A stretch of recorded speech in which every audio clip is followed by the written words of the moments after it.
I'm Tracy Baxter with today's Record Newswatch. This scene was being played out throughout the Catskills and Hudson Valley today, and many of the cellar pump-outs were happening in the Ulster County town of Wawarsing, where residents were dealing with a combination of heavy rain and leaks from the nearby New York City aqueduct. Meantime, emergency personnel continue to keep a close eye on the area's rivers and streams.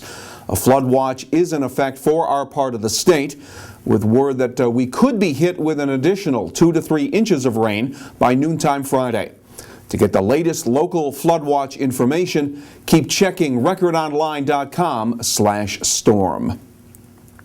The Newburgh chapter of the NAACP is meeting tonight, and the organization will be taking a close look at the Times-Herald Record report that members of the 2009 NFA State Championship basketball team regularly cut classes on game days but still played. 4 of those players never graduated. Reporter Justin Rodriguez says legal action could be a possibility. The NAACP is involved, and they will continue to be involved, and I think they will make themselves a bigger part of this, and I think once they're involved, this could be very interesting. There's been talk of a class action lawsuit, so I think the long-term effects of these are going to be enormous. I think, like I said, I think there's much more news to be developed out of this. You'll be able to watch the complete interview with Justin Rodriguez in an upcoming video report here at Record Online, and you can read all of the related stories by visiting recordonline.com/NFA. Town of Newburgh police say a driver involved in Wednesday's fatal 2-car collision may have dozed off at the wheel. Police have not filed any charges against 23-year-old Joseph Smith of the hamlet of Wallkill.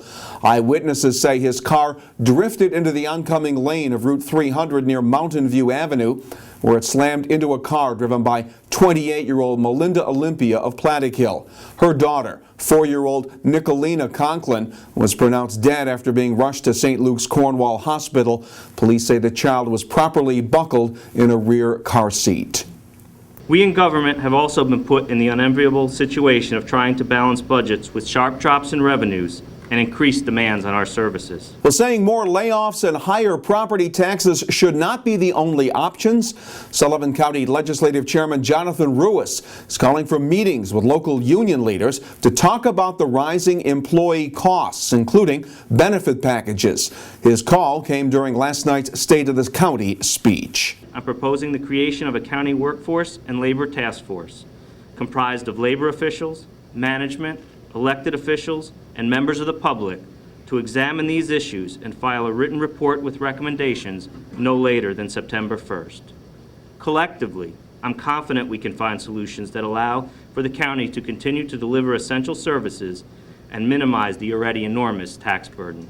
Ruis says to cut costs, Sullivan County needs to seriously consider privatizing, regionalizing, or outsourcing some current county services. A local Teamsters spokesperson is worried that if a task force decides to move in that direction, it could cost jobs and mean fewer county services. It needs to look at everything, not just privatization. It needs to look at what can be done to better what we have, what can be done to possibly preserve it and perfect it. Ruis said major changes must be made in the face of higher health insurance and pension costs and declining revenues. Well, Pennsylvania's Delaware Valley School District has been hit with a lawsuit over its student drug testing policy. The American Civil Liberties Union filed suit Wednesday on behalf of 2 sisters and their parents, Glenn and Kathy Keterer.